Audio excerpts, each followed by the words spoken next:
ছোট্ট করে আজকের একটা মিনি ব্লগ তোমাদের সাথে শেয়ার করি। এই যে দেখো, সকাল না হতে হতে এই যে প্রথমেই হচ্ছে আমি সকালবেলা উঠে আগে বাবুকে একটু ফ্রেশ করে নিলাম, নিয়ে এই যে বাবু যত টয়লেট করেছিল, পটি করেছিল, সেগুলোকে আগে ধুয়ে নিচ্ছে। কেননা এখনকার আকাশে কখনো বৃষ্টি, কখনো মেঘ, আর হচ্ছে কখনো রোদ। সেই জন্য আমি ভাবলাম যে বাবুরগুলো আগে যেহেতু পরিষ্কার করে এগুলোকে শুকনো করে নেওয়া আমার দরকার, যেহেতু এখন প্রচুর অনেকটাই লাগে।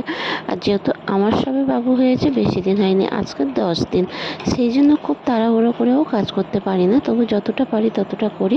হেঁট হওয়া তো একদমই মানা, তবুও কিন্তু আমাকে হেঁট হতে হচ্ছে। আর এদিকে বর্মশাই বাজারে গিয়েছিল, বেশ কিছুটা বাজার করে এনেছে, সেগুলোকে গুছিয়ে গেছিয়ে নিয়ে আমি সকালের টিফিনটা সেরে নিলাম, খিচুড়ি আর ডিম সেদ্ধ, ওর সাথে নিয়েছিলাম একটা মাছ ভাজা। ও সকালের টিফিনটা খেয়ে নিয়ে আর এদিকে হচ্ছে এই যে রান্না বসিয়ে দিয়েছি। দেখো, আজকের রান্না হচ্ছে কলা আলু পেঁপে দিয়ে মাছের ঝোল।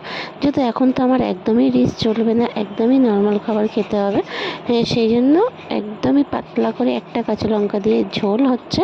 আর এখানে হচ্ছে শাক ভাজা। আর এখানে এই যে কতটা ভোলা মাছ এনেছে, এটা কিন্তু আমি খাবো না, বরমশাই খাবে, সেই জন্য হচ্ছে এই যে বরমশাইয়ের জন্য টিফিনও বানাচ্ছি। আর মাছগুলোকে ফ্রিজেতে রেখে দিলাম, ভোলা মাছগুলোকে, যেগুলো ওগুলো আজকে হবে না।